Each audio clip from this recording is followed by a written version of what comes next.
The benefits of starting your vegetable crops early indoors is a long list. But not all plants benefit from this head start like you think they would. For some, it's the timing. For others, it's purely logistics. Either way, starting seeds early indoors while the ground is still frozen outside is good for some crops, but not for all. Works great for peppers like these jalapenos here, but not for the plants I have listed today. 6 direct seeded monsters that can be planted straight into the ground. No muss, no fuss.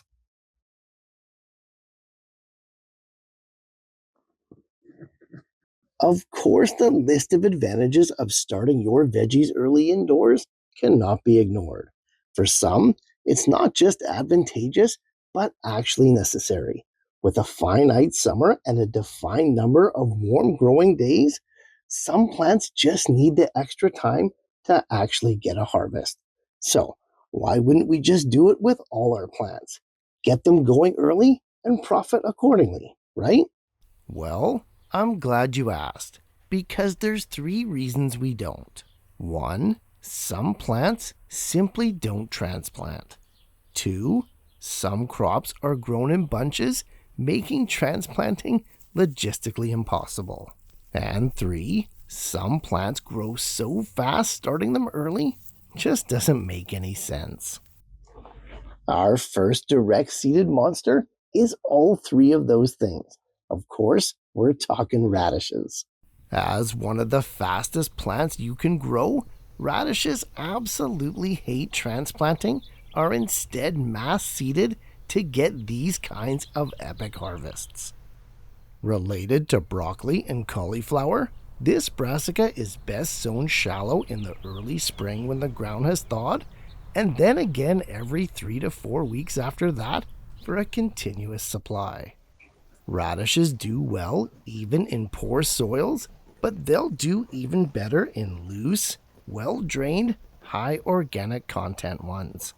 It's pretty adaptable, but it'll perform better in better conditions. Pick your radishes when the shoulders start to poke through the soil and are about 1 inch in diameter. Don't hesitate with those bulbs because once ready, they're on the clock. Radishes do everything quickly, including their ripening. Left too long and they'll split, become woody, and taste way too bitter and spicy. Harvest them as soon as they're ready and get the next batch going. At number 2, we've got peas. As a flowering powerhouse, they do take a little bit longer to grow, but by no means do they need a head start. Although most legumes can be transplanted successfully, including peas, the new plantings often stall, negating any head start you get in the process. Peas that are direct seeded in the early spring catch up to their transplanted cousins and often supersede them due to greater vigor. Pea plants need about 4 to 6 inches of space to grow, but plant 2 or 3 seeds in each location and then thin to the strongest one once they sprout. Germination is never 100% guaranteed, and you don't want bare spaces in your pea patch. 1 inch deep in moist but not soggy soil, and at spring temperatures, your peas should germinate within about 2 weeks. There's 3 main types to grow: English or shelling, snap, and snow. They all look the same right up until the harvest, so make sure you're growing the one you want. All varieties are climbers, so ensure that they've got the structures to help them reach the light. Peas are easy, but they're even easier when they're direct seeded. For number 3, we have a grass. And you'd never plant a grass early and then transplant it later. That's right, we're talking corn. And as a grass, corn is an extremely fast grower, although it does get to some pretty impressive heights, so it does need time. Fortunately, direct seeded corn easily catches up to those that are transplanted, making starting them early not really worthwhile. Like with most things in gardening, starting your corn early indoors can be done, it's just not necessarily the best choice. Plant your corn in blocks of at least 4 by 4 feet with 8 to 12 inches between each plant. This is going to give you about 16 to 25 stalks. These planting blocks are necessary for the proper pollination of the corn silks, which are the female tubes that are attached to each kernel of the cob. Fertilization is wind and gravity aided, so getting that proper density is crucial to avoiding incomplete ears like this. Plant your corn dense and plant it direct. Another obvious choice for direct seeding has got to be our carrots. In fact, most root crops are not started early indoors. Transplanting the numbers that we would need would be so tedious, even if the plants liked it, which they don't. You can sow your carrots in the spring as soon as the ground is thawed, and then every 30 days after that for a continuous supply. Most carrot varieties are a 50 to 70 day seed to harvest from the point of germination. They also come in 4 main types: Chantenay, Danvers, Imperator, and Nantes. Mostly categorized by size, shape, soil adaptability, and culinary use. My favorite has got to be the Nantes, which are designed to be eaten fresh and raw. Sow the seeds heavy, thinning your young carrots when they reach about 3 to 4 inches in height. I like to thin the largest individuals, that way I have a constant supply of fresh baby carrots with no wastage. Carrots are one of those crops where once you get it, and you just can't see yourself going without. Similar to those carrots, we have another mass-seeded root crop. Of course, we're talking about beets. A flowering biennial in the amaranth family, beets are highly cold tolerant, and it's nothing to harvest them in the fall well after the hard frosts have hit. The cooler temperatures only makes them sweeter, and just like carrots, they can be stored in the ground in a sort of stasis and harvested as need be. Sow them much lighter than carrots, about half the density, as each beet seed is actually a cluster of seeds known as a multigerm. Thin the young plants once they have 2 to 3 sets of true leaves, giving those taproots, the bulbs, at least 3 inches of room to grow.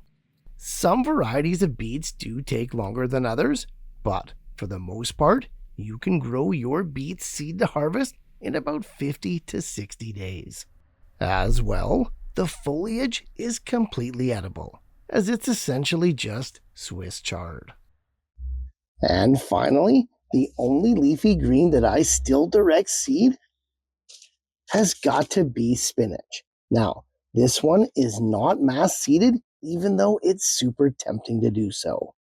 I'm certainly guilty of it too, but when you see how many seeds you get in a modern spinach pack, you'll quickly realize that this is not a mass-seeded crop.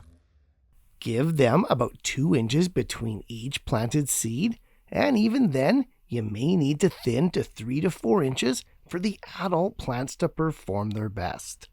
Spinach grows well in the cool fringe seasons of spring and late summer, although it's not nearly as cold tolerant as the other plants on this list.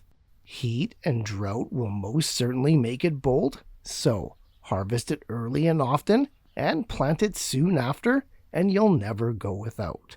This one's key because just like with our herbs, once the plant bolts, that's it, it's over. And speaking of over, that's it. All 6 crops that you only want to direct seed. Let's go ahead and recap them all so we don't miss a thing. While starting plants early indoors is beneficial, if not necessary for some, for others, it's to be avoided. 3 pretty straightforward criteria tell us that a crop is better to be direct seeded instead. 1. It doesn't transplant well. 2. It's a plant grown in bunches, making transplanting an absolute pain. And 3. It grows so fast It makes starting early unnecessary. Using these 3 reasons, I picked out my top 6 crops to only be direct seeded this season. If you're looking for inspiration of what to plant directly into your garden this year, use these guys as a starting point to your best season yet.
Indoor space, heat, soil, and light all cost money.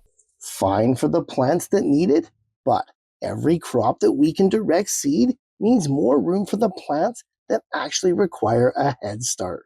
Hopefully, the 6 that we covered here today inspire you to your best gardening year yet. As always, guys, happy growing, and I'll see you in the next one.